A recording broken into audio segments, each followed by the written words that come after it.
एक हमारे बहुत अच्छे जजमान हैं, बहुत अच्छे हैं। उनके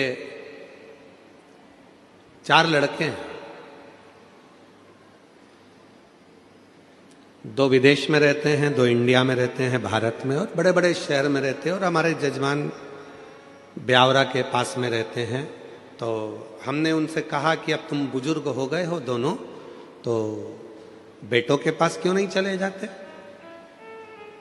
तो कहा गुरुजी हम गए थे, हम विदेश के दोनों बेटों के पास गए। हमारा एक बेटा बेंगलोर में रहता है, हम वहाँ भी गए। फिर एक हमारा बेटा हैदराबाद में रहता है, हम वहाँ भी गए। अच्छा, तो फिर अब इस अवस्था में, इतनी बुढ़ापे अवस्था में तो तुमको बेटों के पास रहना चाहिए, तो फिर यहाँ क्यों वापिस ब्यावरा आ गए, फिर वापिस यहाँ रह रहे हो क्यों? गुरुजी हम वहां रह तो रहे थे, पर ऐसा लग रहा था कि वहां से हमारा अपनापन खत्म हो चुका था। गुरुजी, माँ बाप के पास जैसे बेटा रहता है, उसको लगता है कि ये मेरे माँ बाप हैं और इनके पास जो कुछ भी है उस पर मेरा हक है।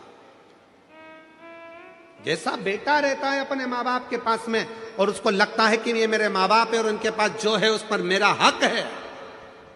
पर आज हम आपसे कहते हैं गुरुजी, जब माँ बाप अपने बेटे के पास रहते हैं तो ऐसा लगता है कि हम किसी पड़ोसी के घर में कुछ दिन रहने के लिए आए हैं, किसी पड़ोसी के घर में आए। हमें अपना हक नहीं लगता, डर लगता है।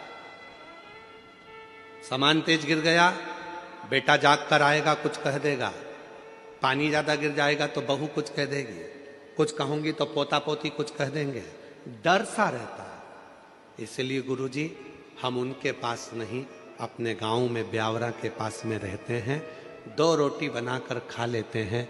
कम से कम भय की जिंदगी तो नहीं जीते, अपनी गुड जिंदगी को जीने का प्रयास करते।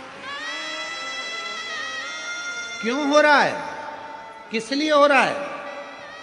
क्या कारण है जो आज माता पिता को अपने बच्चों के पास रहने में भय उत्पन्न होने लगा है? भय लगता है क्यों? क्योंकि हमने उसको आदर करना बंद करवा दिया। आप सिखाओ, 4 जगह पर झुकने पर कभी भी आप हार नहीं मान सकते। माता पिता के आगे झुकिए, घर के बुजुर्गों के आगे झुकिए, दूसरे नंबर पर, तीसरे नंबर पहले घर के माँ बाप के आगे झुकिए, घर के बुजुर्गों के आगे झुकिए।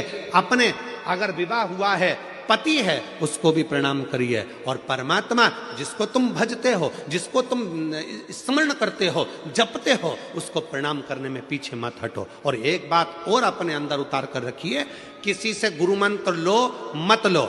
आज के जमाने में 50 बार सोचना पड़ता है कि गुरु किसको बनाया जाए, इसको बनाए गुरु, उसको बनाए गुरु, उसको बनाए गुरु। आज के जमाने में किसी पर भरोसा भी नहीं टिक पाता, ना जाने कौन ऐसा मिलेगा जो हमारी जिंदगी नाश कर कर चले जाएगा। तो गुरु भी सोचना पड़ता है, अच्छा कब मिलेगा, कैसा मिलेगा, क्योंकि आज के जमाने में गुरु फिरे बाजार में, हमसे दीक्षा ले, हमसे गुरु मंत्र लो, हमसे दीक्षा लो। गुरु फिरे बाजार में, हमसे दीक्षा ले, तुम नरक पड़ो चाहे स्वर्ग जाओ, पर लिफाफा हम ही को दो। आज के गुरु तो ऐसे हो गए हैं जो केवल धन की चाह करते हैं। पर याद रखना, अगर कोई गुरु नहीं मिल रहा, किसी को आप गुरु नहीं बना पा रहे हो, तो एक काम करना, अपने शंकर को 1 लोटा जल चढ़ाकर श्री शिवाय नमस्तुभ्यम बोलकर मंत्र का जप करना प्रारंभ कर दो।